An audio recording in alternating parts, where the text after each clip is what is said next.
আজকে রবীন্দ্রনাথের জন্মদিবসে অনেক অনেক রকম ভিডিও ক্লিপিংস রাইট আপ অনেক কিছু দেখছি।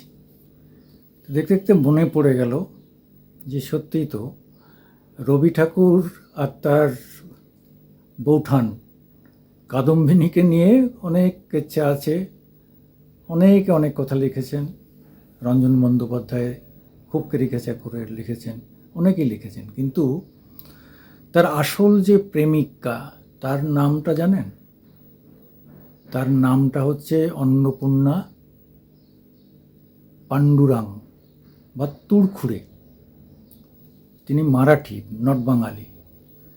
আবার তিনি কী কে ছিলেন জানেন? তিনি ছিলেন রবি ঠাকুরের ইংরেজির শিক্ষিকা। তার বড়দার সত্যেনবাবু এক বন্ধু ছিলেন এই অন্নপূর্ণার বাবা, তিনি ডাক্তার পাণ্ডুরাং।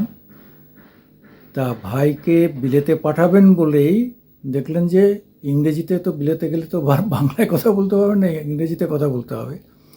রবি ঠাকুরের সেই ইংরেজিতে কথা বলার জন্য এখন যেখানে বলা হয় স্পোকেন ইংলিশ, তখন তো এরকম সমস্ত প্রতিষ্ঠান ছিল না।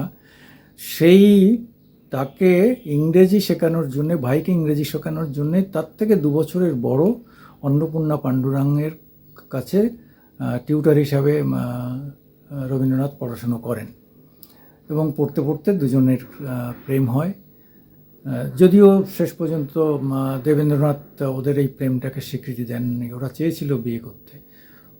ডক্টর পাণ্ডুরাং তার মেয়েকে নিয়ে, অন্নপূর্ণাকে নিয়ে জোড়াসাঁকোর বাড়ি পর্যন্ত এসেছিলেন, কিন্তু উনি রাজি হননি যে মারাঠিদের সঙ্গে বিয়ে দিতে। উনি বাঙালিতেই অভ্যস্ত ছিলেন। যাই হোক, তারপরে কিন্তু রবীন্দ্রনাথ তার কখনো ভোলেননি তার প্রেমিকাকে, যার জন্য তিনি কবিতা পর্যন্ত লিখেছিলেন। ওর নাম দিয়েছেন নলিনী। নলিনী বলে তার কবিতায় তার এই প্রেমিকার নাম এসছে, অন্নপূর্ণা তুড়খুড়ে বা অন্নপূর্ণা পাণ্ডুরাং। যদিও তারপরে বিয়ে হয় এক আইরিশ যুবকের সঙ্গে এবং তিনি 33 বছর বয়সে মারা যান। রবি তো দীর্ঘজীবী ছিলেন, কিন্তু তার এই প্রথম প্রেমিকার মৃত্যুতে তিনি রবীন্দ্রনাথ গভীর শোকাহত ছিলেন এবং তিনি তার হয়ে তখন কবিতা লেখেন, নলিনী, যে হে নলিনী, তোমার দুয়ারে এসেছি, হ্যাঁ তুমি চোখ খোলো। এটা একটা খুব মানে বলতে গেলে গলা ভারী হয়ে আসে, চোখে জল এসে যায়। সেই প্রেমের কাহিনী পরিপূর্ণতা পায়নি।